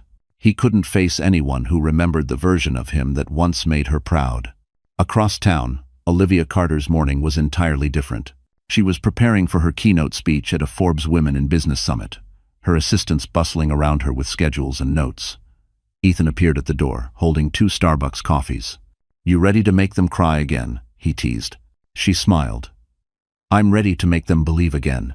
On stage later that day, she spoke not about success, but about loss, the kind that strips you bare enough to rebuild honestly. "When life takes everything from you," she told the packed room, "it isn't punishment. It's an invitation to start over on your terms." The audience erupted in applause. Cameras flashed. She was no longer someone's ex-wife. She was a woman defined by her own light. Back in his dark penthouse, Liam flipped through TV channels until her voice filled the room. There she was, graceful, magnetic, everything he had once overlooked. He couldn't tear his eyes away. When she smiled, it wasn't just charisma, it was peace. "She's happier without me," he whispered. The realization hit harder than any scandal. He poured another drink, but even the burn of liquor couldn't dull the ache. By nightfall, he wandered into his office, now nearly empty. The shelves that once displayed awards and framed magazine covers stood bare. On the wall, the faint outline of where his company's logo had been was still visible, a ghost of glory. He sat at his desk and opened his laptop. The background photo hadn't changed in years. Olivia laughing in the kitchen, flour on her cheek, her hands covered in cookie dough. It was the last photo he'd taken before everything fell apart. His chest tightened. "I could have loved you better," he whispered. The next day, a charity gala took place at the Plaza, the same ballroom where his downfall had begun. Olivia arrived in a silver gown, her twins at home, her heart steady. As she greeted guests, someone whispered that Liam Hayes had been spotted leaving Manhattan for Boston, selling off his last assets. She nodded, expression calm. Then maybe he's finally found peace, she said. Outside the city, Liam's car sped along the highway, rain streaking the windshield. For once, there were no cameras, no crowds, just silence and the hum of regret. He thought of Olivia's words from that speech, the one he'd replayed a dozen times. Forgiveness isn't weakness. It's freedom. He exhaled shakily, gripping the wheel. Maybe, he said to the empty car. It's time I forgive myself. For the first time in years, he didn't feel like fighting the fall. The skyline faded behind him. But somehow, it didn't look like loss anymore. It looked like the first hint of redemption. And while Olivia's light filled the city he left behind, Liam Hayes finally began the quiet, humbling journey of becoming human again. The Forbes Women in Business Summit had ended weeks ago, but Olivia Carter's words still echoed across boardrooms and coffee shops, from New York to San Francisco. Her speech, raw, simple, and powerful, had become the anthem of a generation of women who'd been told they couldn't rise after ruin. Lumalife's membership had tripled. Her inbox overflowed with letters from women who said she'd saved their lives without ever meeting them. One crisp November morning, Olivia sat in her Soho office reviewing a new partnership contract when her assistant entered with a bouquet of white lilies. "These just arrived for you," she said, placing the flowers on the desk. There was no card, just a single folded note tucked between the stems. Olivia hesitated, then opened it. "Thank you for proving me wrong. L.H." For a moment, she just stared. The initials hit like a whisper from a long-forgotten dream. She didn't know whether to feel anger or peace. But as she read the words again, she felt something unexpected closure. Liam Hayes wasn't haunting her anymore. He was acknowledging her. That afternoon, she spoke at Columbia University's School of Business, addressing a hall filled with young women eager to build their futures. "Success," she told them, "isn't about who believes in you. It's about what you do when no one does." The applause was thunderous. Afterward, several students came up in tears, thanking her.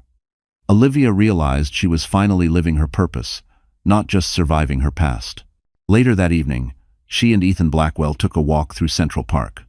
The trees were aflame with autumn colors, the air crisp enough to see their breath.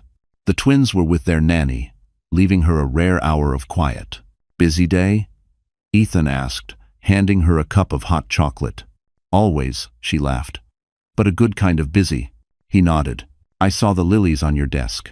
She glanced at him, amused. "You really do notice everything." "I just like knowing when someone sends flowers to the woman I care about," he said lightly, but his tone carried more weight than the words suggested. Olivia smiled softly. "They were from Liam. A thank you, I think. Or maybe a goodbye." Ethan stopped walking. "And how did that feel?" She took a deep breath. "Strangely freeing. For a long time, I thought forgiveness meant weakness. But now I see it's the opposite. It's choosing not to let pain define you." He studied her for a moment. "You've come a long way, Olivia Carter." She looked up at him, her eyes glimmering under the lamplight. "We both have." They walked in silence for a while, the sound of leaves crunching underfoot. Somewhere nearby, a street musician played a slow, soulful tune on a saxophone. The city lights shimmered on the water, reflections rippling like memories that had finally settled. Ethan broke the silence first. "You know, when I first asked you to join the foundation, I didn't imagine this." "This?" she asked, smiling. "This us," he said quietly. "You, rebuilding from ashes. Me, finding something worth protecting." She didn't answer right away. Then she whispered, "Maybe that's what healing looks like, becoming someone capable of loving again." He reached for her hand, fingers intertwining with hers. "Does that mean you're ready?" Olivia turned to face him fully. The skyline sparkled behind him, the hum of the city fading into a gentle hush. "I think I am," she said. The words hung between them like a promise. No grand declarations, no dramatic music. Just two people who had walked through fire and found warmth on the other side. As they continued their walk, snow began to fall, soft and slow. Olivia looked up, catching a flake on her palm. "Full circle," she murmured. Ethan smiled. "No, just the beginning." She leaned her head against his shoulder, watching the city that had once broken her heart shine brighter than ever. And for the first time since that terrible night at the plaza, Olivia Carter felt completely whole, not because she had conquered her past, but because she had finally made peace with it. The morning sun crept gently through the curtains of Olivia Carter's Hamptons home, spilling warmth across the hardwood floors. Outside, the ocean murmured softly against the shore, its steady rhythm matching the heartbeat of a life rebuilt. It had been 3 years since her world fell apart, and now it felt almost poetic how peaceful it had become. The twins Noah and Grace were chasing each other through the backyard, their laughter echoing between the waves and the white fences. Ethan Blackwell stood by the kitchen island, pouring coffee into 2 mugs. He still insisted on brewing it himself every morning, claiming that it was his way of earning his keep. Olivia entered the room barefoot, wearing one of his shirts, her hair tousled by the sea breeze. "You're up early," she said, smiling. He grinned. "The kids demanded pancakes at sunrise. I caved." She laughed softly, the sound of it light and effortless. The woman who once cried herself to sleep in a tiny Brooklyn apartment now radiated the kind of joy that couldn't be faked. She leaned against the counter, watching him pour syrup for the twins. "You know," she said, "if someone told me 5 years ago I'd be here happy, free, loved, I would have laughed." Ethan looked at her over his cup. "Maybe that's the point. The things we never see coming are the ones that save us." Later that afternoon, Olivia stood on the terrace overlooking the water, preparing for her final interview for a documentary about Luma life. The production team set up cameras while the crew adjusted lighting. She looked composed, serene, but her hands trembled slightly when the director said, "We'll begin with the question everyone's been waiting for. What would you say to the woman you were before it all began?" Olivia took a long breath, her eyes glistening. "I'd tell her not to be afraid of breaking," she said softly. "Because sometimes, that's the only way light can enter." She paused, smiling faintly. "I'd tell her that love doesn't live in grand promises or perfect pictures. It lives in quiet mornings, in laughter, in starting over even when you're scared. And I'd tell her she's stronger than she ever imagined." When the cameras cut, the crew fell silent. Some were wiping tears. Olivia turned toward the ocean, letting the wind carry away the last of her past. That evening, a celebration dinner filled the backyard with music and laughter. Friends, colleagues, and family gathered under strings of glowing lanterns. The twins danced barefoot on the grass, while Ethan stood beside her, a hand resting lightly on her back. As the night deepened, he led her down toward the beach. The moonlight shimmered across the waves, and for a moment, it felt as if the world had paused just for them. "I have one last question," Ethan said, reaching into his jacket pocket. Olivia turned, her breath catching as he opened a small velvet box. Inside was a simple, elegant ring platinum with a single diamond that gleamed like a drop of morning dew. "Olivia Carter," he said, his voice steady but soft. "You've built a life of light and strength. I don't want to save you, I just want to walk beside you while you keep shining. Will you marry me?" Tears filled her eyes, but her smile was radiant.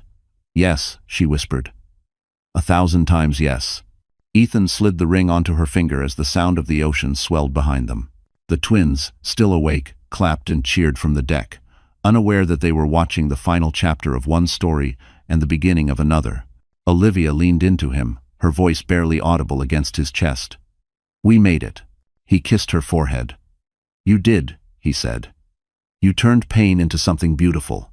She looked up at the stars, her heart light.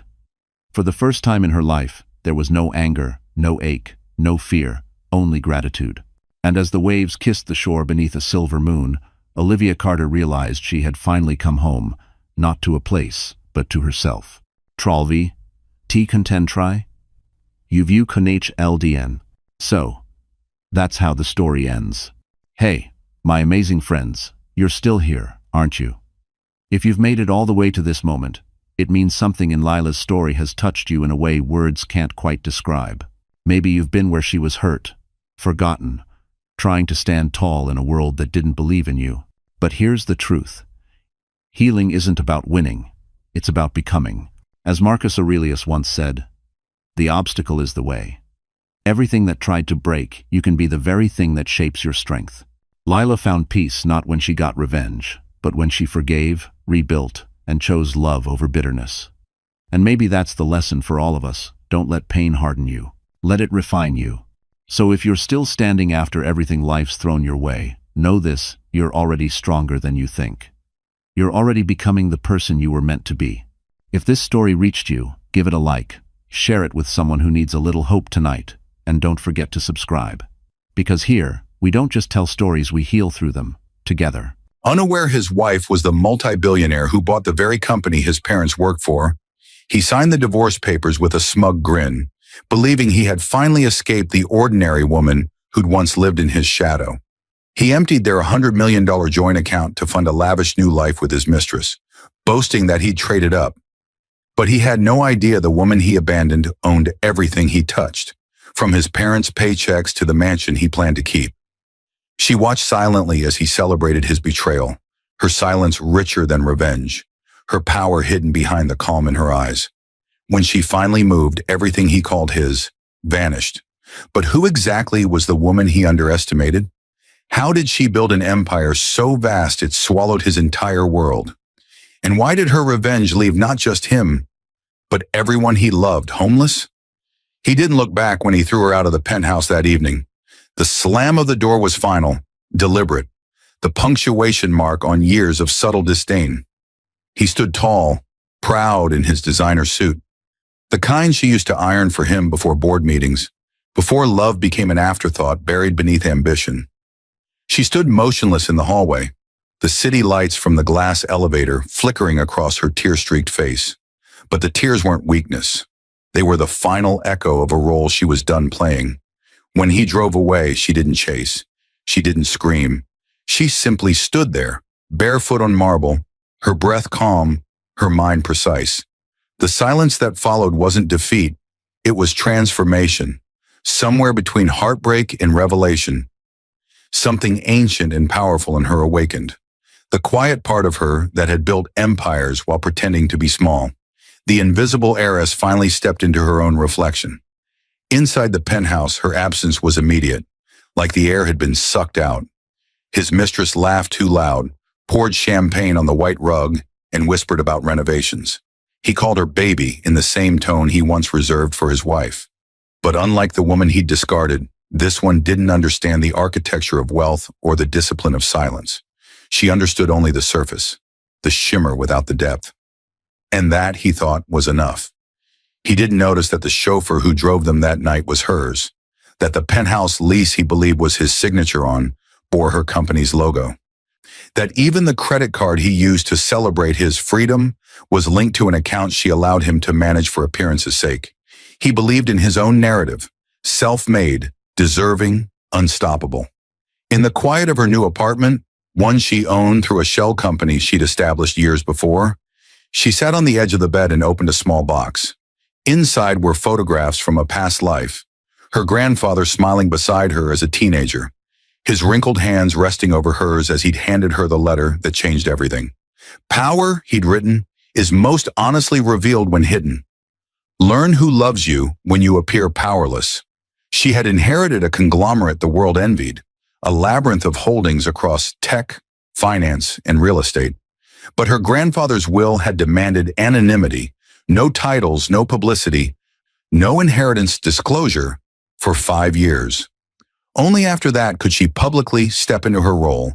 And so she lived quietly, married the man she believed in, supported his dreams, and built his success brick by brick, testing not just him, but herself. At first he was humble, ambitious but grateful. He used to wake her with coffee, whispering dreams of building something meaningful together. They'd spend nights on their balcony, watching the skyline shimmer while talking about a future bigger than them both. But somewhere along the line, ambition mutated into entitlement. He stopped saying we and started saying I. He forgot that her quiet funding, her unseen calls, and her subtle influence within the company's boardrooms were the wind beneath his so-called rise. She remembered the night it shifted completely. He came home late, the scent of another woman faintly on his jacket. When she confronted him, he laughed, not out of guilt, but arrogance. "You wouldn't understand," he'd said, sipping scotch. "You've never had to fight for anything."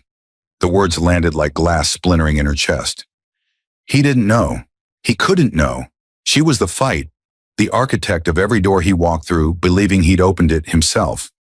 She had kept the facade alive because of love, because she wanted to believe that the test her grandfather left her could end differently, that love could survive the illusion.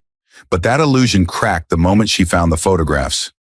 Him and the mistress, celebrating with champagne paid for by her own company. That night she didn't cry.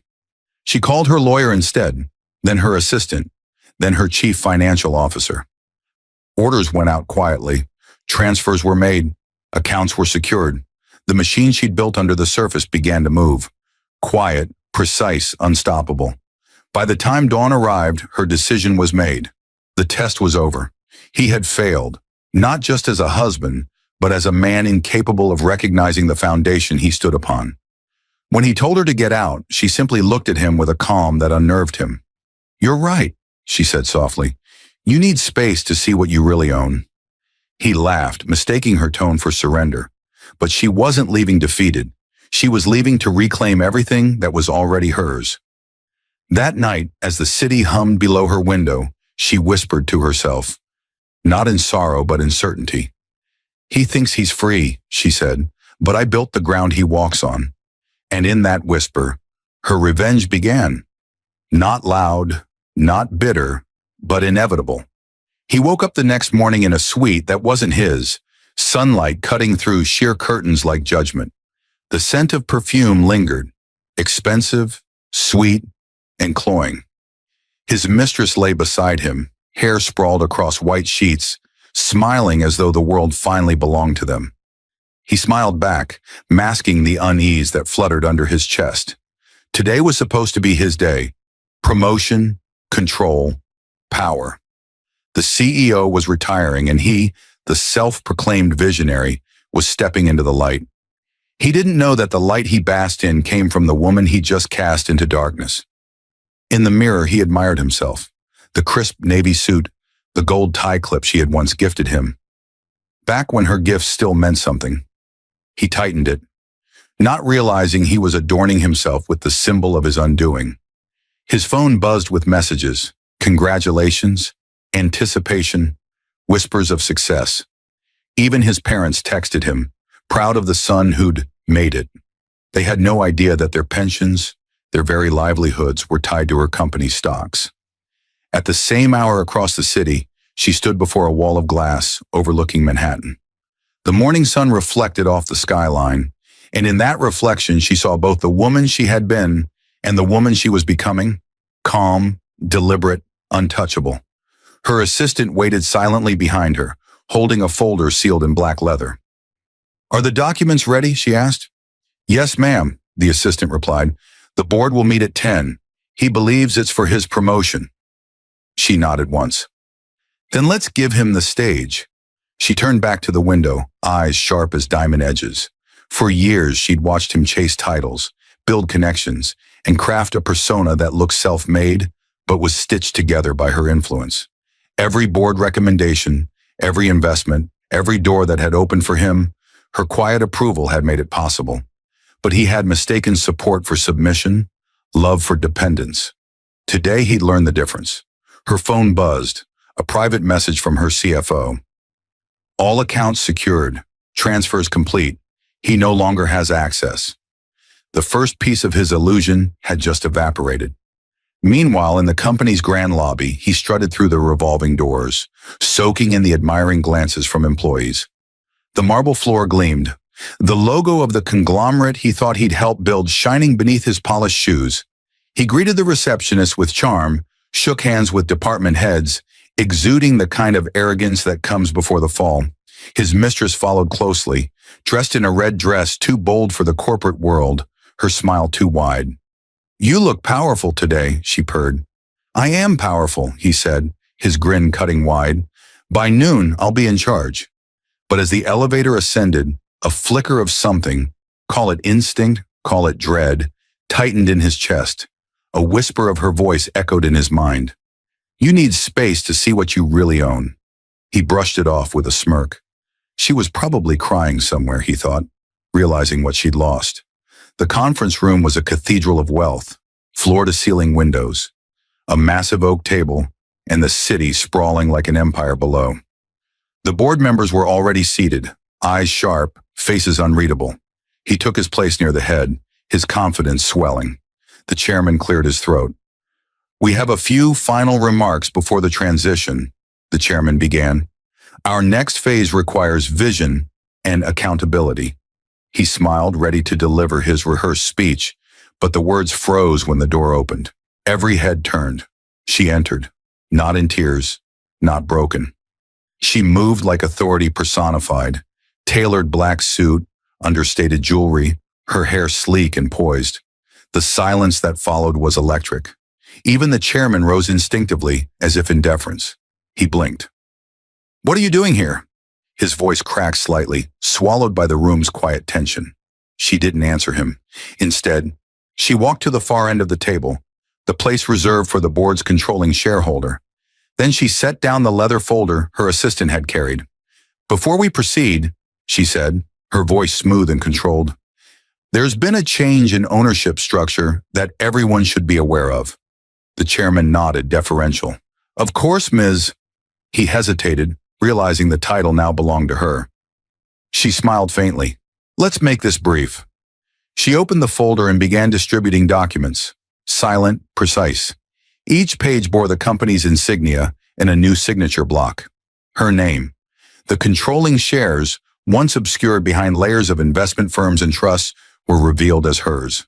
The room exhaled collectively, shock rippling through it. He looked at her, confusion turning to disbelief. This is impossible," he stammered. "You're not even qualified?" She interrupted softly. "Involved? Intelligent enough?" Her tone never rose, but every word sliced clean through the pretense he'd built. "You've been working for me since the day you started here. Every deal, every promotion, you thought you earned them. You didn't. You were a project." The word landed like a verdict. The chairman adjusted his glasses. "Is this accurate?" She nodded once. "I own 58% of the conglomerate. The rest are subsidiaries under my holding company. Effective immediately, I'm assuming full executive control." His throat tightened. "You can't just—" "I can," she said, "and I just did." The room fell silent again. The mistress beside him shifted uncomfortably, her face paling as the implications settled in. She continued, turning a page. "While reviewing financial records, we discovered irregularities. Joint accounts emptied, company funds misused. I've authorized an internal investigation." Gasps murmured through the board. He felt the walls closing in.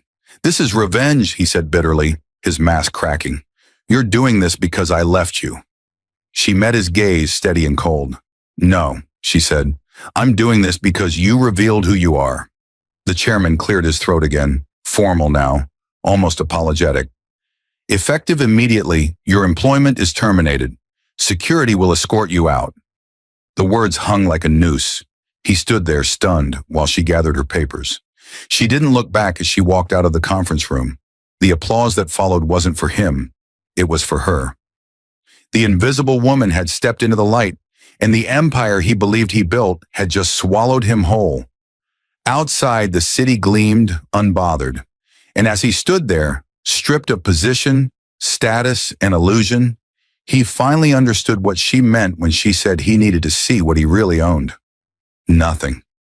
He stumbled out of the building with security flanking him, the mistress trailing behind as though reality had turned to quicksand beneath her heels. Reporters waited outside, cameras flashing, alerted by someone smarter and faster than him. He tried to shield his face, barking at them that it was a misunderstanding, but every denial sounded like a lie gasping for breath. She didn't witness any of it firsthand. She didn't need to. The collapse had already been orchestrated, each domino placed long before he pushed her away. From the top floor in the office that now officially belonged to her, she stood before another wall of glass, the skyline bowing to her quiet reign. Her ringtone broke the stillness. It was her mother-in-law's number, the woman who once adored her, who treated her like the daughter she never had. A pause, then she answered. "You ruined him," the woman sobbed without greeting. "He's lost his job, his accounts. They froze my retirement funds, everything." Her chest tightened. That was never part of the plan. She hadn't meant for innocent people to get caught in the collapse he triggered.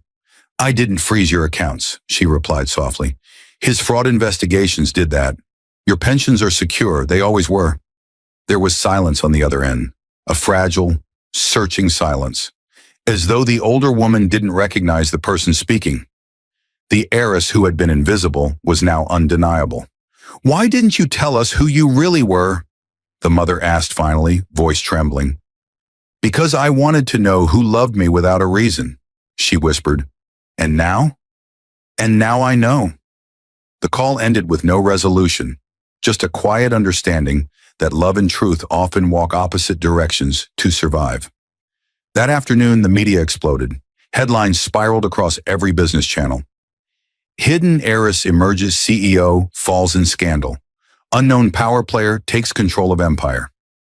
Her photograph, a candid capture from the boardroom hallway, circulated everywhere. For years, she'd been the ghost in the room, the quiet wife people overlooked. Now she was a titan. Analysts debated her acquisition strategy, investors praised her discretion, and employees toasted to the woman who had saved the company from a man whose ambition had turned corrosive. She had become a legend overnight, but legends feel loneliness deeper than ordinary people. Late into the night, she returned home to the apartment that still smelled unfamiliar. She set aside her heels, poured herself a glass of red wine, and allowed the weight of everything to sink into her bones. Power could build walls thicker than heartbreak ever could. Her assistant sent a final report for the day. His accounts formally drained of her wealth, the penthouse repossessed, the cars and assets returned to the companies that owned them. Everything he believed he owned had simply reverted back to its rightful place. The mistress? She vanished the moment the money did. He was alone.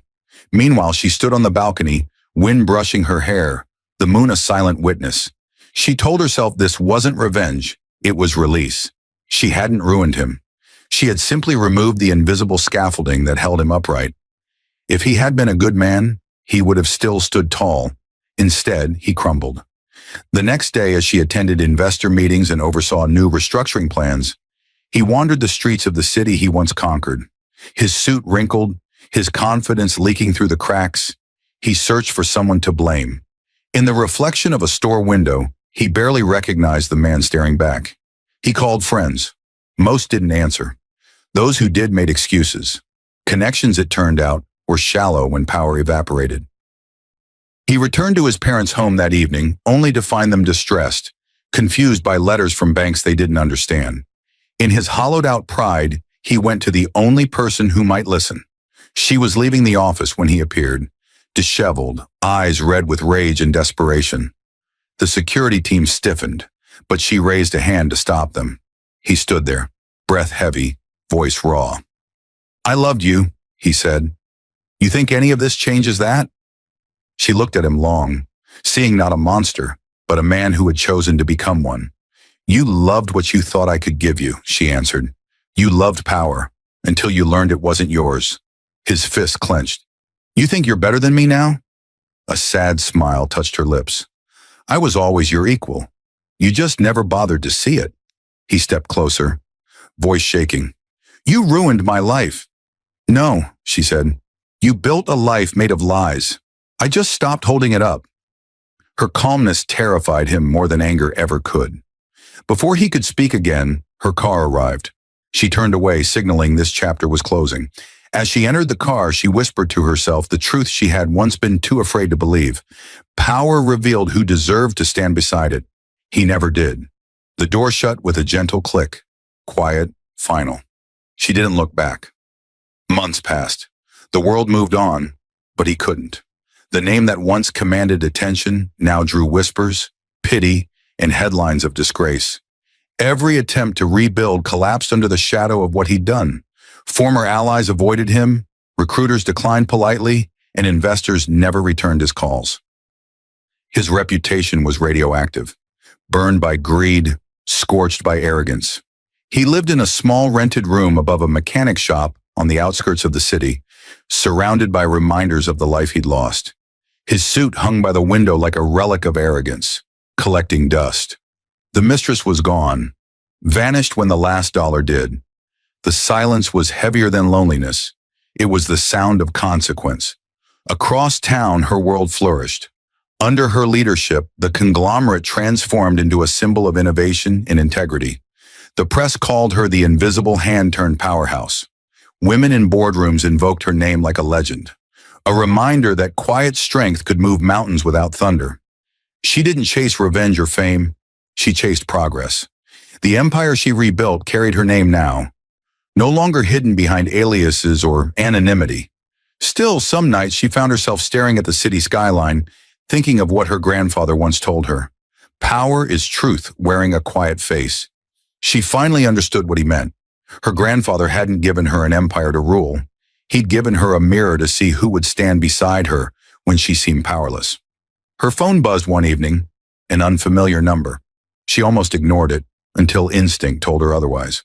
Hello? Silence, then a voice, weary and familiar. It's me. She didn't ask how he got her number. Why are you calling? I just wanted to see you, he said, one last time. For a long moment, she said nothing. The ache in his voice wasn't anger anymore. It was emptiness. Against reason, she agreed. The next afternoon, she arrived at a downtown cafe near the park, one she used to love for its quiet simplicity. She spotted him immediately, sitting outside with a coffee he couldn't afford, his once polished hands trembling around the paper cup. His hair was unkempt, his eyes sunken. The fall from pride to poverty had carved humility into his face. He rose awkwardly when he saw her, part shame, part hope. You came. I said I would. He studied her, the poise, the elegance, the serenity. She was radiant in a way he had never noticed before. It wasn't wealth. It was peace. I've lost everything, he said quietly. My company, my home, my friends. Even my parents are ashamed. You didn't lose them, she replied. You traded them for illusions. He looked down. I thought I was building something real. You were, she said softly. But you built it on borrowed ground. For a long while they sat in silence. The world around them moved indifferent. Finally, she reached into her bag and placed an envelope on the table. Inside are job listings, references, and an account with enough to start again. It's not charity, she said. It's a choice. You can rebuild or you can repeat. What you do next will show if you've truly learned. He looked at the envelope like it burned. Why are you helping me?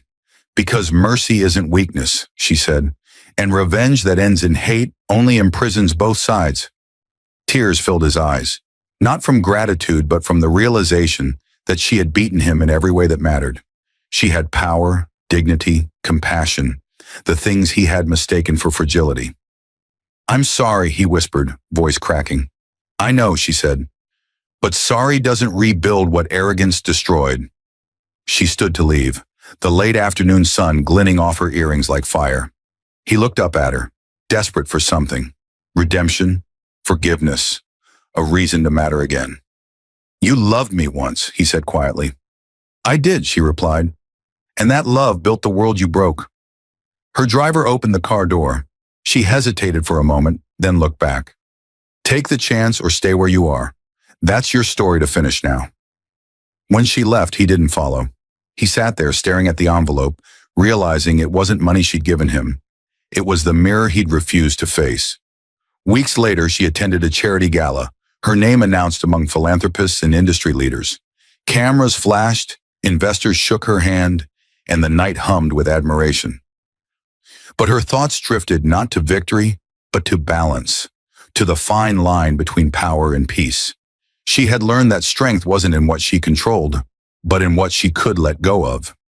In the months that followed, she met someone new, an architect, gentle and grounded, who loved her not for her name or her wealth, but for her quiet laughter.